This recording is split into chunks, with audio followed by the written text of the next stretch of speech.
بسم اللہ الرحمن الرحیم۔ رضائے فاطمہ۔ حضرت علی کو وہیں بیٹھا کر امام الانبیاء جناب سیدہ کے پاس تشریف لے گئے اور جا کر بیٹا علی نے تمہارے نکاح کا پیغام دیا ہے اور اللہ تبارک و تعالیٰ کی بھی یہی رضا ہے اور اللہ کا رسول بھی اس رشتہ کو پسند کرتا ہے۔ اب تم اپنی رضا بھی بتا دو کہ علی کو وہ خوشخبری دے دی جائے۔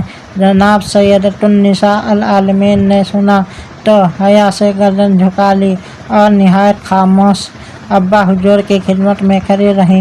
امام الانبیاء صلی اللہ علیہ وسلم بیٹی کی خاموشی کو اس کی رضامندی پر محسوس کرتے ہوئے واپس تشریف لے آئے اور علی کو فرمایا، علی تمہیں مبارک ہو کہ تم اللہ کے رسول کے داماد بن رہے ہو۔ حضرت علی نے یہ خوشخبری سنی تو چہرے پر حیا کی سرخی دوڑ گئی، آنکھوں میں مسرت کی چمک آ گئی اور دل میں خوشیوں اور راحتوں کا جہان آباد ہو گیا۔ پھر آپ نے فرمایا، علی تمہارے پاس گھوڑے کا ہونا بھی بہت ضروری ہے۔ تلوار تو تمہارا زیور ہے، لہٰذا تلوار اور گھوڑا تم اپنے پاس رکھو۔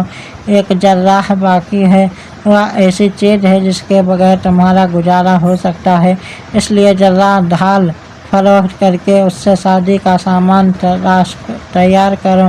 جناب علی سید الانبیاء صلی اللہ علیہ وسلم کا ارشاد سن کر خوشی خوشی تشریف لے آئے اور جراح فروخت کر دی۔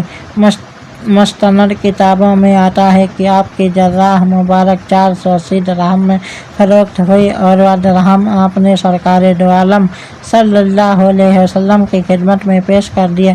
آپ ان میں سے کچھ درہم حضرت بلال رضی اللہ تعالی عنہ کو دے کر فرمایا کہ بازار میں جا کر خوشبو اور چھوارے خرید لائیں۔